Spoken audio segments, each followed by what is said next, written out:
Hello, আসসালামু আলাইকুম guys. কেমন আছেন সবাই? আশা করি সবাই ভালো আছেন। আল্লাহর রহমতে আমি অনেক ভালো আছি। তো আজকের টপিকটা হচ্ছে বাইক রেজিস্ট্রেশন নিয়ে। আমি কিছুদিন আগে শোরুমে ফোন দিয়েছিলাম।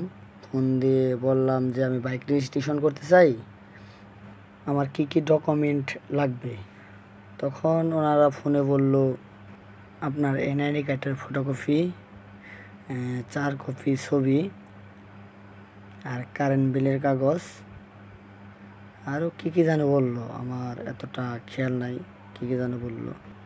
তো যাই হোক, ওনারা যা যা ডকুমেন্ট নিতে বলছিল আমি নিয়ে গেছিলাম। নিয়ে শোরুমে যাওয়ার পর ম্যানেজারের সাথে কথা হলো, শোরুমের ম্যানেজারের সাথে, যে ভাইয়া এই সব জিনিস নিয়ে আসছি, তো এখন 10 বছরের কাগজ করতে কত টাকা লাগবে আর 2 বছরের করতে কত টাকা লাগবে। শোরুমের ম্যানেজার বলল যে 2 বছরের করতে 16,500 আর 10 বছরের করতে 27,500। তখন আমি বললাম তাহলে 10 বছরেরটাই করব, তো টাকা কেমনি কি দিতে হবে। তখন শোরুমের ম্যানেজার বলল যে টাকা সবগুলাই দিতে হবে আগে। তখন আমি বললাম যে টাকা সবগুলো আগে যে দিব, নাম্বার প্লেট কত দিনের ভিতরে পাবো। ওনারা বলল 3 থেকে 4 মাসের ভিতরে আপনি নাম্বার প্লেট পেয়ে যাবেন।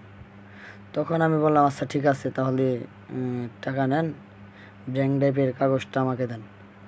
তো যখন আমি সব ডকুমেন্ট বের করে দিলাম, ওনারা হঠাৎ করে বলে যে আপনি ড্রাইভিং লাইসেন্স কই। তখন আমি বললাম আমার তো ড্রাইভিং লাইসেন্স হয় নাই, টেক্সট টোকেন যদি আনতে বলেন আনতে পারবো। তখন শোরুমের ম্যানেজার বলে টেক্সট টোকেন দিয়ে হবে না, ডিরেক্ট আপনার ড্রাইভিং লাইসেন্স লাগবে। তো তখন আমি বললাম যে আপনি তো ফোনে কথা হইলো, আপনি তো ড্রাইভিং লাইসেন্সের ব্যাপারে কিছু বললেন না।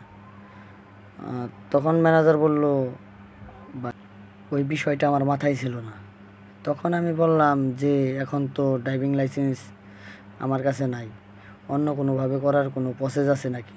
বলল না, শেখ হাসিনা সরকার থাকতে টেক্সট টোকেন দিয়েই হয়েছে, এখন ডক্টর ইউনূস সরকার থাকাকালীন টেক্সট টোকেন দিয়ে কাজ হবে না, ড্রাইভিং লাইসেন্স লাগবে।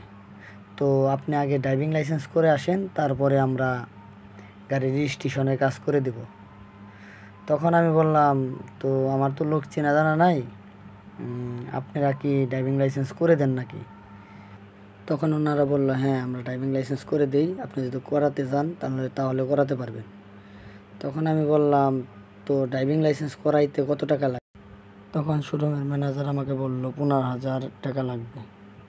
তখন আমি বললাম আচ্ছা দেখি, আমি একটু ভেবে দেখি কি করা যায়।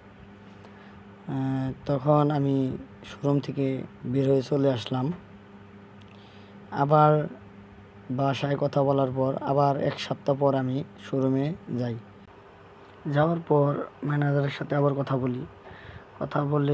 বলার পর উনি আমাকে বলে যে আচ্ছা কাগজপাতি দেন, টাকা দেন, টাকা দিলে আমি টেক্সট টোকেন আপনাকে দিয়ে দিচ্ছি, পরে ওইটা দেখাইলে আমি ড্রাইভিং লাইসেন্স আপনাকে দিয়ে দেবো।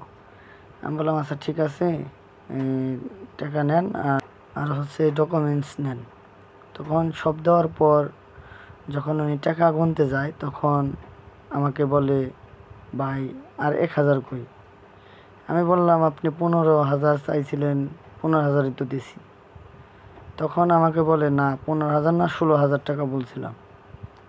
তখন আমি বলি আপনি 15,000 টাকার কথা বললেন, আবার এখনই বলতেছেন 16,000 টাকা। আপনার কথা তো এখনই ঠিক নাই, পরে যে কি করবেন আপনি, আপনার তো কোনো ঠিক ঠিকানা নাই।